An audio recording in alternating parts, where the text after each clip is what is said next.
আপনারা দেখছেন news now, খবরের নতুন ভাষা।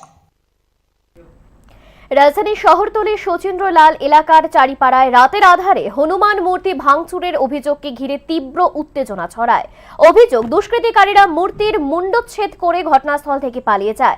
সকালে বিষয়টি নজরে আসতেই ক্ষোভে ফেটে পড়েন স্থানীয়রা। ঘটনার প্রতিবাদে রাস্তা অবরোধ করে বিক্ষোভ দেখান এলাকাবাসী।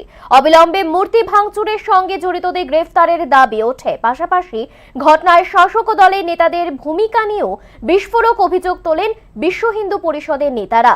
অভিযুক্তদের দ্রুত গ্রেফতার করা না হলে আগামী দিনে বড়সড় আন্দোলনের হুঁশিয়ারি দিয়েছেন বিক্ষোভকারীরা। ঘটনাকে কেন্দ্র করে এলাকায় উত্তেজনা থাকায় পরিস্থিতির দিকে নজর রাখছে প্রশাসন।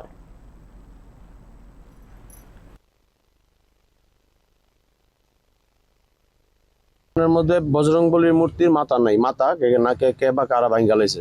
তো আমরা খবর পাই আইছি, আহনের আগে ওই মূর্তিটারা একটা চক্রান্ত করে মূর্তিটারে সরাই লাইছে। নাম দিছে গীতা এলাকা শান্তি শৃঙ্খলা বজায় রাখনের লিগা। তো শান্তি শৃঙ্খলা বজায় রাখনের দায়িত্ব কি শুধু আমরার? আজকে আমাদের এখানে ছোট্ট একটা শনি মন্দির, এই শনি মন্দির পাহারা দিনের লিগা 5টা ক্যামেরা লাগান লাগতেছে। তো পরিস্থিতি কোন জায়গায় যাইতেছে? আগামী দিন আমাদের বাড়ি ঘরে বউ বাচ্চারা রক্ষা করণের লিগা রান্না করে ক্যামেরা লাগাই তুইব। তো হিন্দু সমাজ যদি আজকে না জাগে তো আগামী দিন ভয়াবহ পরিস্থিতি হইতেছে। হিন্দু সমাজের কাছে আবেদন, আপনারা এই ব্যাপারটা নিয়ে সেটা হালকাভাবে নেবেন না, আপনারা ব্যাপারটা নিয়ে সেটা গুরুতরভাবে আমাদের সাথে সহযোগিতা করবেন।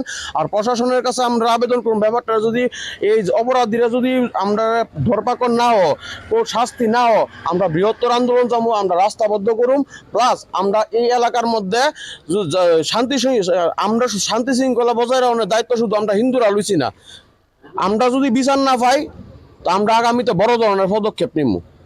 কেন এরকম পজিশনটা কেন হয়েছে? কাইন্ডলি একটু কি কারণে অবরোধটা হয়েছিল?